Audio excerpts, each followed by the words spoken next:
اول وسطی رو میزنم.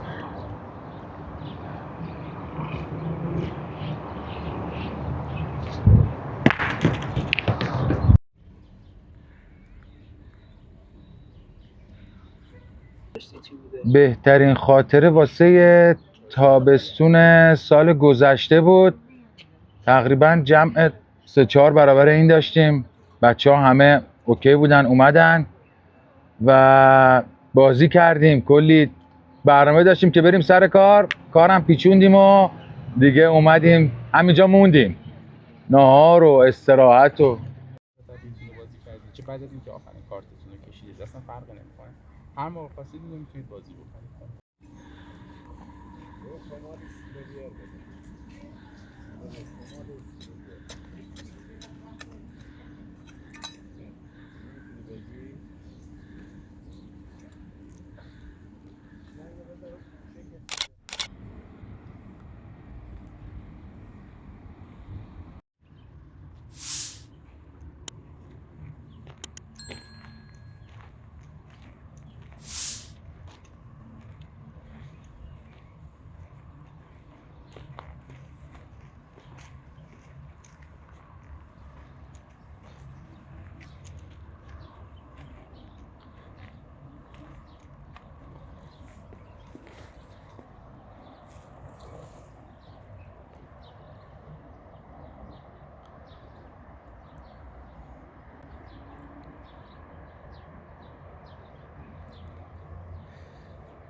اصلا آره تمیز. نگاه نمیتونه یه پاکت باز کنه. تو چه زنگ گرفت؟ باشه 31مه بریم. سلام. امروز 31/2/1405 ساعت حوالی 7 صبح ما به اتفاق جمعی از همکارامون تصمیم گرفتیم که بیایم در پارک پرواز سعادت آباد املت رو بخوریم. یعنی با دوستان بیرون میرید؟ تقریبا هر پنجشنبه با دوستان و هر جمعه با خانواده. آره. یعنی تقسیم روزا اینجوریه که آره. پنجشنبه با همکارا، جمعه روز خانواده. آره. بعد کجا رفتین با دوستان تا الان؟ معمولا بیرون از شهریم، عمدتا هم جاده چالوس میریم که خیلی هواش بهتره و اینکه این دور همی ها معمولا توی بهار و تابستونه. بعد صبح زود بریم، 4 صبح میزنیم بیرون، 5 صبح یه جا قرار میذاریم، 6 هم بساط صبحانه رو اوکی میکنیم و بسم الله. به نظرتون چرا خیلی این کارو که خیلی تو روحی آدم تاثیر خوبی هم داره انجام نمیدن؟ والا من فکر میکنم که یه قضیه کاملا شخصیه. من چون خودم آدم هایپریم و صبحا معمولا زود از خواب بیدار میشم، دوست دارم دور همی رو خیلی دوست دارم.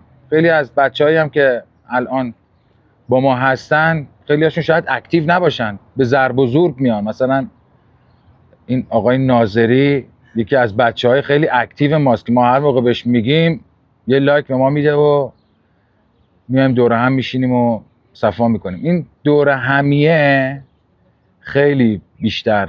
فکر کنم هر جمعی که یه آدم پایه داشته باشه جمع شکل. آره من یه آدم توش پایه باشن همه رو جمع میکنن. درسته؟ آره. بعد یه چیزی هم که دیدم الان توی کارهایی که انجام میدید، خیلی ساده و خیلی صمیمی کاراتون انجام میشه. کمپ اگه بخوای تشریفاتیش بکنی هیچ وقت صورت نمیپذیرد. یه بار صورت میگیره بعدم دیگه تمام. هرچی ساده تر، منظم تر، آره بیشتر میشه انجام داد. بهترین جایی که تو این چند حالا وقتی که با دوستان این کارو میکنید رفتید کجاست؟ رفتیم رودبارک کلاردشت، صبحانه رو خوردیم و برگشتیم. 3 ساعت رفتیم، 3 ساعت هم برگشتیم. خیلی هم خوش گذشت. آره. بهترین خاطره‌ای که تو این سفر رو داشتی چی بوده؟ بهترین خاطره واسه تابستون سال گذشته بود. تقریبا جمع 3-4 برابر این داشتیم. بچه‌ها همه اوکی بودن، اومدن و بازی کردیم. کلی برنامه داشتیم که بریم سر کارم پیچوندیم و دیگه اومدیم همینجا موندیم. نهار و استراحت و چالش هم داشتی توی سفر؟ آره. به عنوان مثال امروز من اساس چایمو یادم رفت ببرم، به یه چالشی برخورد کردیم که دیگه سری و سر بچه‌ها هماهنگ شدیم اومدیم اساس چای رو ردیف کردیم. نکته و حرف خاصی؟ والا اگر سخت نگیریم فکر میکنم که بیشتر خوش بگذره. این کمپای چند ساعته، چون ما عمدتا زن و بچه داریم، تو روحیه ادامه هفتمون خیلی میتونه تاثیرگذار باشه. شما صبح ساعت 6 بلند میشی میای سر کار تا ساعت 6 و 7 بعد از ظهر سر کاری و یک روحیه خشن پیدا میکنی. اگر بخوای با این روال پیش بری دوام نمیاری، ولی فکر میکنم این کارا تلطیف میکنه. یه تنفسی میشه.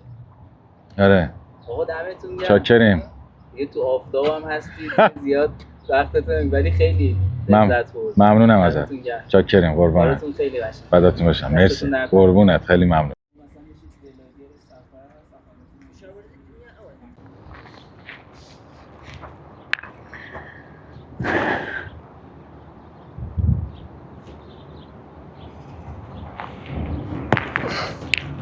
دوباره بذارش، دوباره عوض.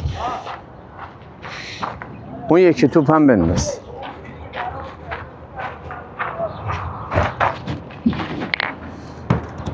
از صبح ساعت 7 اینجاییم.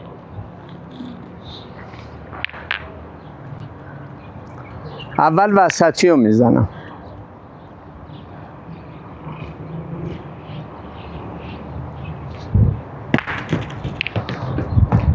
دست راستی.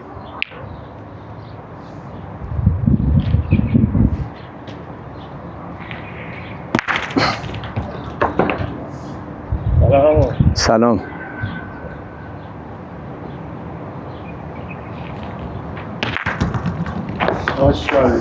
کار درسته. میبینید الان توپ حریف رو زد. میبینید ببین میبینید توپ حریف رو میزنن. اینا یه توپاشون اختلاف رنگی انگار داشتن. دارن نوع دیگه. مشکیان نوعن. مشکیان نوعن. تایلندی‌ها مثلا رنگشون تو میره ماسایی بعد بادی بازی میکنن. شن دیگه نیستش. اونا چون دیگه تو کشورشون دیگه ماسای شنی ندارن، ماسه بادی بازی میکنن. بهترین ما هم تو ساحلمون دریا میتونیم، تو ساحلای دریامون هم ماسه بادی داریم. بله. خیلی قشنگ بازی کنیم. ببینید زمانی که میخواید این بازی رو بکنید، وقتی زمین استاندارد ندارید، در هر زمینی شما میتونید بازی کنید. چون شما رفتی توی یه مکانی اصلا زمین پتانگ نیست. شما چیکار میکنی؟ باید بری بسازی زمین؟ نه.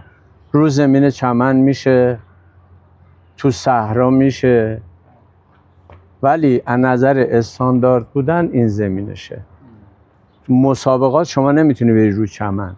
حتما باید تو این زمین بازی. ولی شما تو هر زمینی میتونید تمرین کنید، بازی کنید دوستانه. ولی مسابقات ملی فقط رو زمینای لب ساحل هم قشنگ. لب ساحل هم تمرین میکنن. خیلی هم زیبا. این توپا هم وزنای مختلف داره. از 750 تا 800 900 هستش. آقای بنز 900 نه. آره تا 800. از 700 هست حدوداً تا 750 780 اینا فولاده.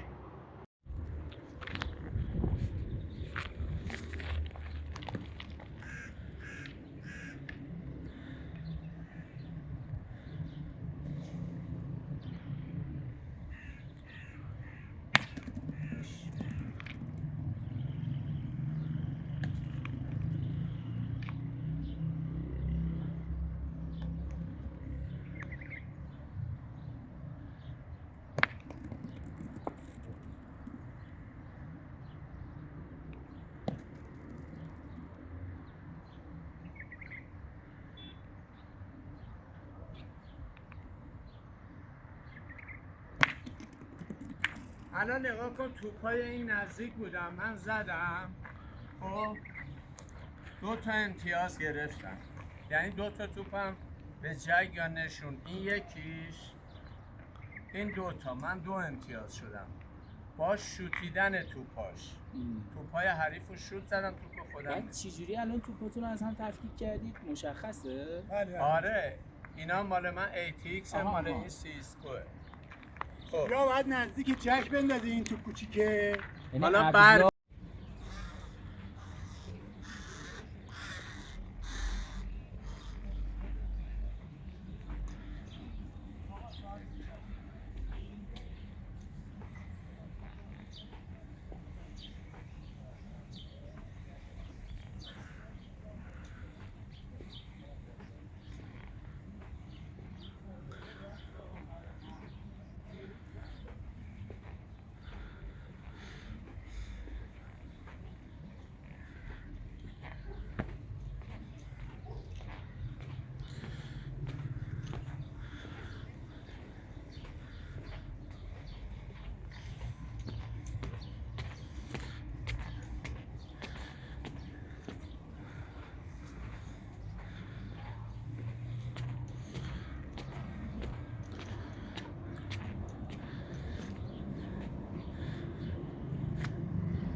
بینتون رو بازی کردید چه بعد از اینکه آخرین کارتتون رو کشیدید اصلا فرق نمیکنه.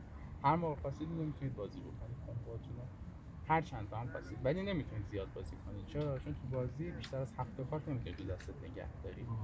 کمبو هم که ست تایی هم واسه این عملا خیلی احتمالش کمه تو بتونید 2 تا کمبو همزمان بسازی دیگه. همون یک کمبو معمولا خیلی هنر بکنی میتونی بسازی. بعدم که نوبت تمام شد کارت میکشه. اما نشان ویژه‌ای که من بهتون گفتم چیکار میکنه؟ اگه اول نوبت یعنی اول راندم من کارتا دستمه نشان ویژه رو برای شما رو کنم بذارمش اینجا بره تو کارت باطل شدن. بهم چه اجازه میده؟ اجازه میده